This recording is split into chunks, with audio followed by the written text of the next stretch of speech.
Hey guys, welcome back to Wokdown Wednesdays, still in my home. We are still absolutely in lockdown and I'm getting more used to it. So I've got a bit more time and today I'm going to make attempt to make a Chongqing Xiao Mian, which is little noodles, except I'm going to try and make these noodles from scratch.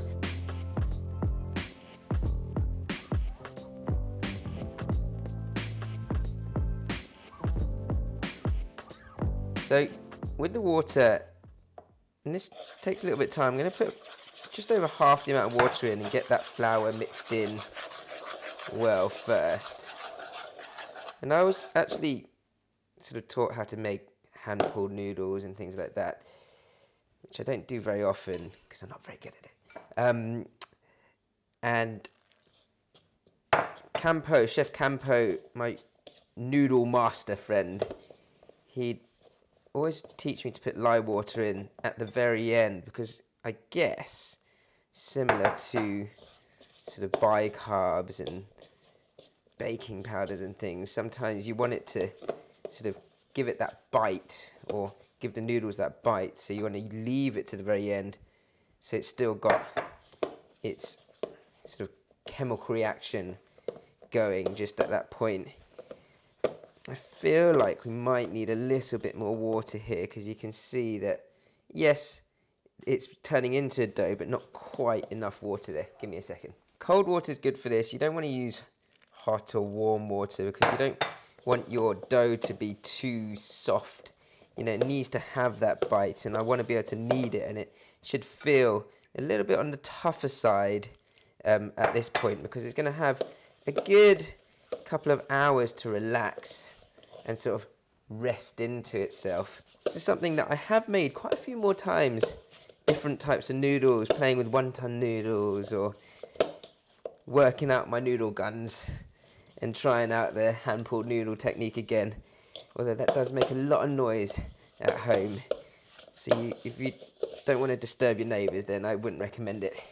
So you want just enough water, that's cold water, to pick up all the flour from the edge of the bowl. So you can see I just poured another couple of drizzles of water into the bowl so that it picks up all the flour from the inside.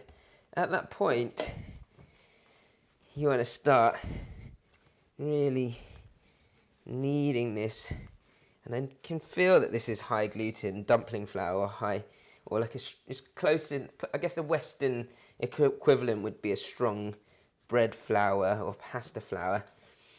You can see the grain in there as I'm kneading this, and I'm putting a lot of effort into kneading this dough. You're probably going to have to knead this for a good 3 to 5 minutes.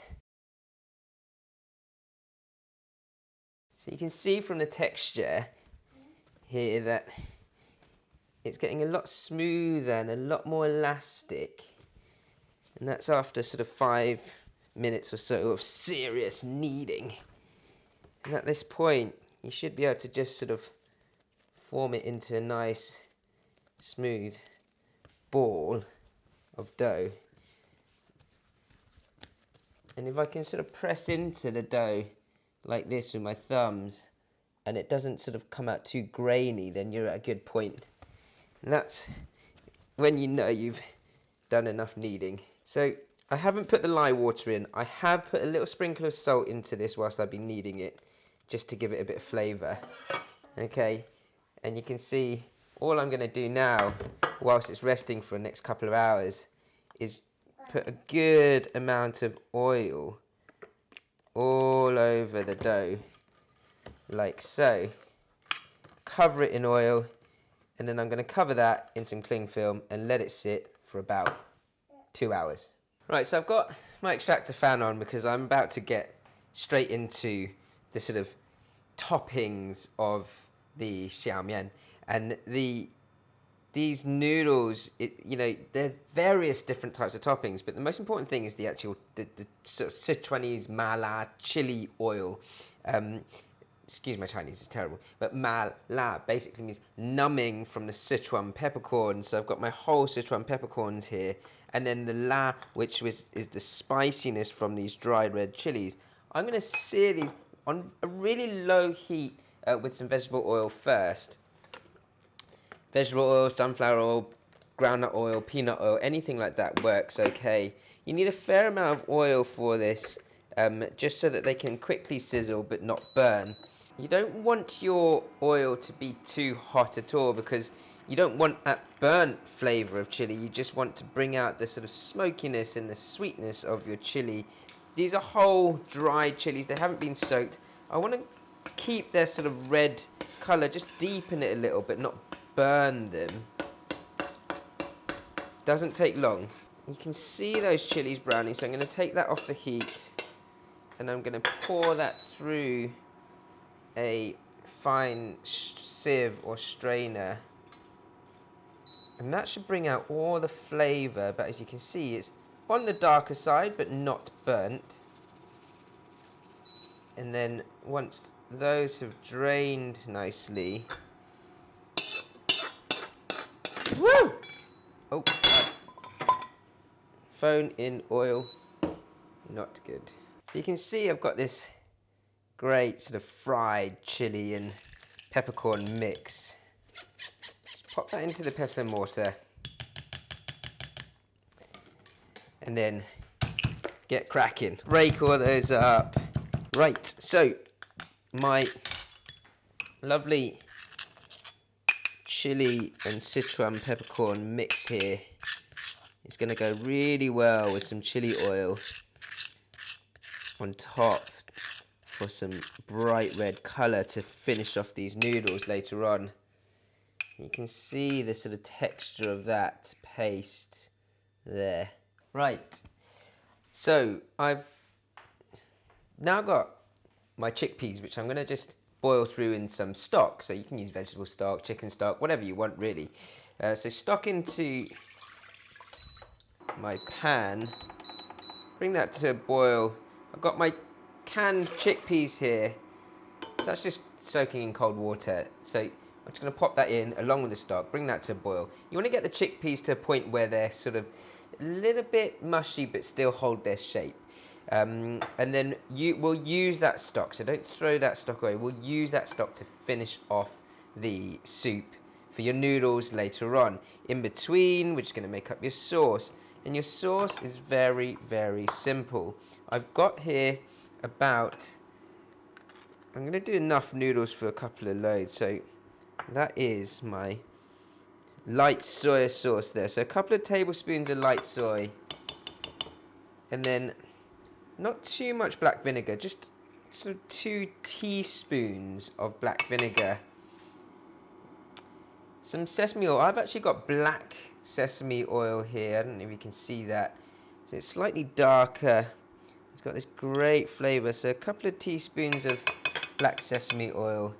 And then I've got a good amount of chili oil. That's just the oil from the top of a sort of classic chili oil shop bought, along with my Sichuan peppercorn and crushed dried chili. And that is to pour over the noodle soup at the very end. And you can see the colour of that is just fantastic from the mixture of the sauces and the chili oil and that paste or that powder that I have made from that Sichuan peppercorn and chili mix. Let's have a little taste of that. Ooh, that's going to go so well with the spring onion, garlic, ginger that I'm going to finally chop up now. Right, so whilst that's bubbling away, those chickpeas, we're going to just set up your base, or actually your toppings more than your base. So that's ginger. You want to go really nice and fine with all these ingredients because they are going in raw. So the finer the better. Same again with the garlic. Finely chopped.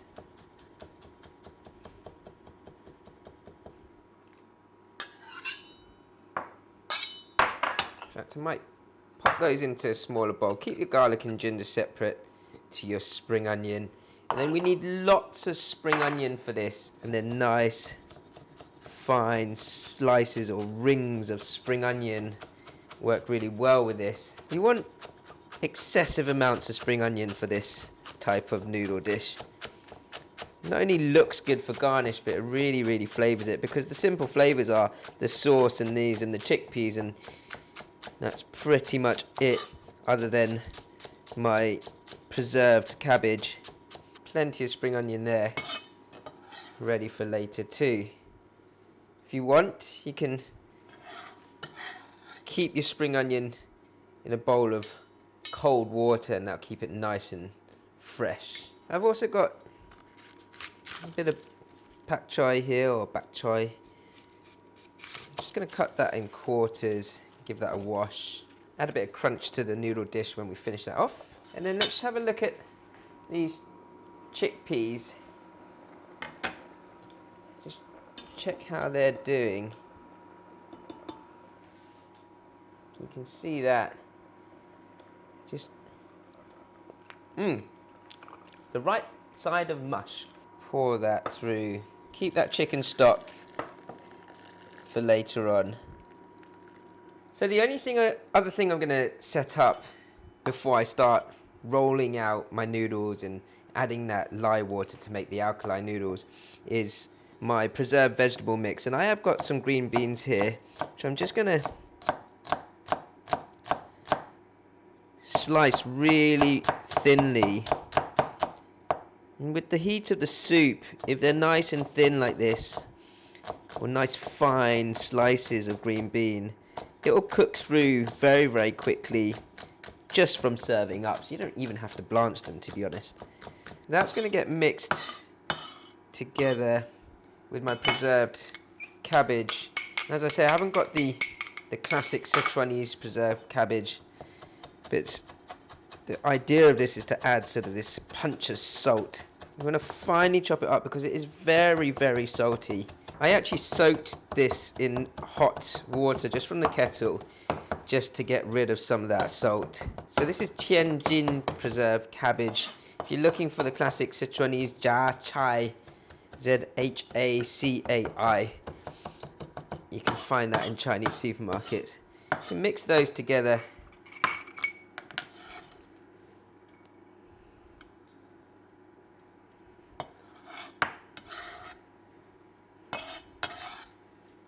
That'll add a bit of colour, texture and saltiness for that flavour as well. So just give that a good mix through, like so.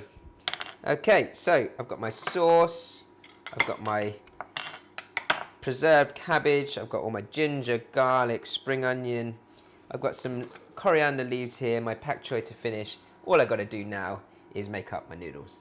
So I've got my noodle dough. It's been sitting for just over 2 hours now in that oil. I'm going to remove that. Just going to dust my surface with some flour.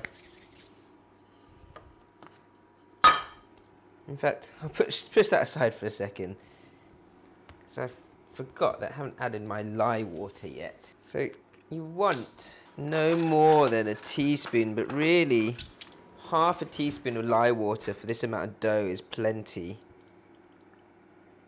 And it will make your noodles go a little bit yellow in colour, which is where some people can confuse this with egg noodles, but it is the lye water that makes them go a little yellow. You really sort of knead that in to the dough, and this is what creates that extra bite in these alkaline noodles. You can see the dough is looking lovely. Really, really want to get that lye water kneaded in well.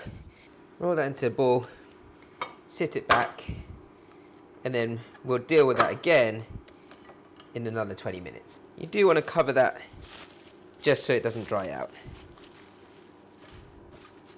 Right, so that dough has had a good 20 minutes of resting, and I'd recommend that when you're dealing with the dough from here, that you deal with it in sort of small batches at a time.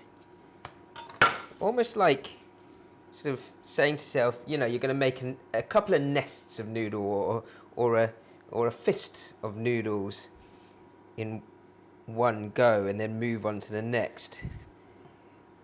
And this is where you need to dust with a bit of flour.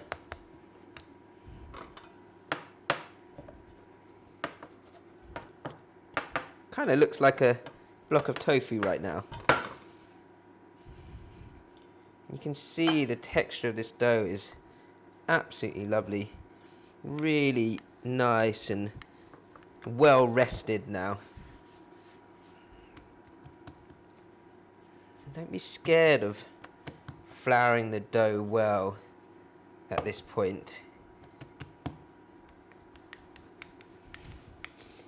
Now I don't want to roll my dough too thin because I want to be able to feel the bite of the noodles. So I'm actually onto the second piece of dough now, and as I was saying, once you've rolled it out to the right thickness, and that is sort of not too thin, like sort of 2 mils thick, then you want to generously sort of dust it with a whole load of flour. And then I quite like to roll it up like so. And if you feel like it's not floured enough on both sides, you can use your rolling pin. This one's a lot longer than the first piece that I did. You can use your rolling pin and then generously dust the base like so. Just roll that back out again, and that'll pick up that good amount of flour. Now, when you're rolling it up, you want to roll up, and this one's extra long, so you want to roll it up and try and keep at least one of the edges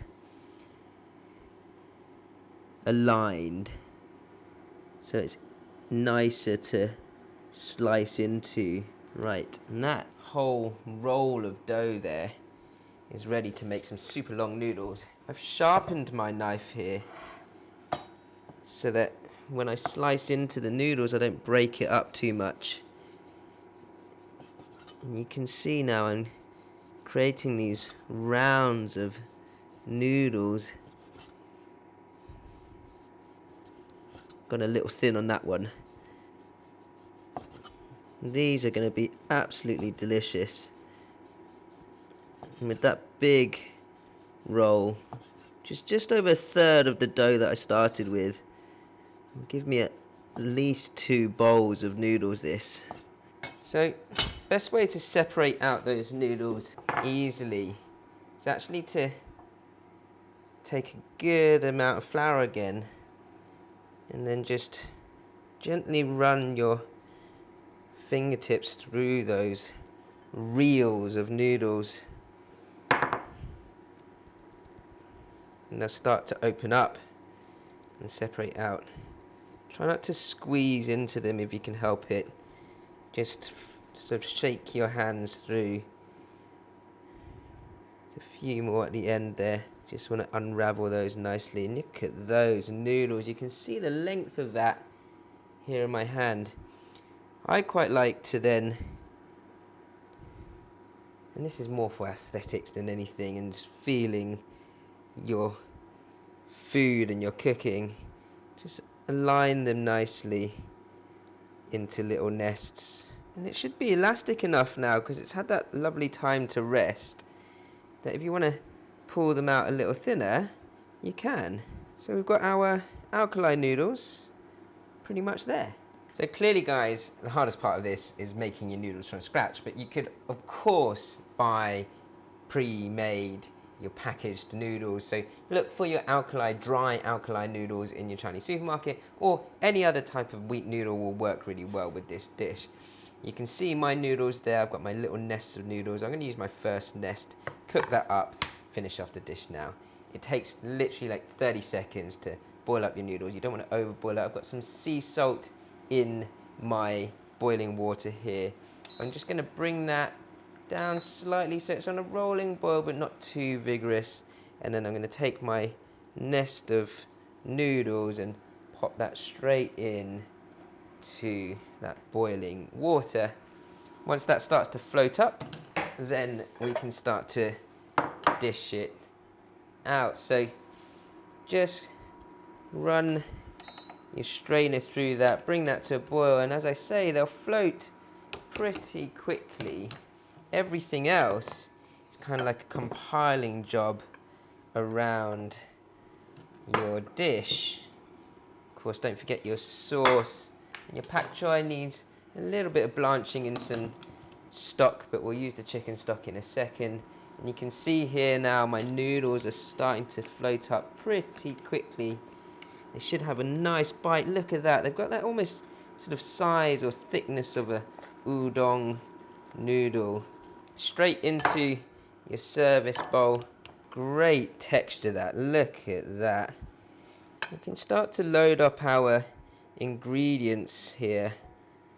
So I've got some of my chickpeas, my green beans, and salted cabbage or preserved cabbage. Your pak choi doesn't need long to blanch at all. I'm just going to take one slice just to show you how we'll sort of finish this dish off. So you can see now I've got my pak choi just quickly blanched, and that can sit in with the noodles. I'm going to take a good spoon of my chilli oil. I want the good stuff, so I want that to sit in nicely into the noodles and flavour those noodles well. I poured the chili oil in so that when I pour the stock in, it kind of lifts that oil over the top of it. I've got my ginger and garlic mix as well. Can't forget that.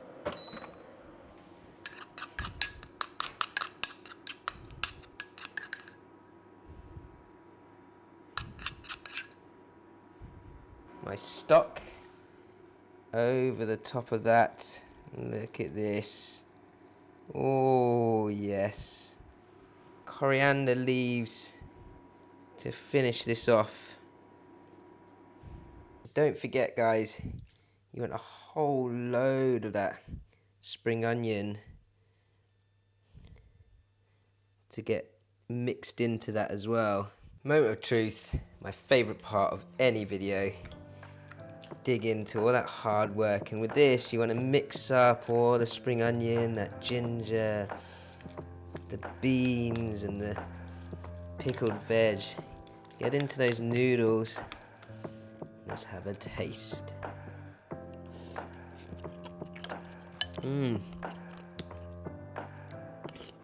Got that real mala flavour.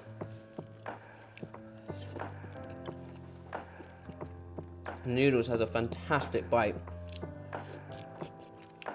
Not always traditional dishes, but if you do want to get involved and you want to learn more about all types of Chinese, Southeast Asian and Asian cooking in general, don't forget to subscribe to our channel, like all of our social media, like.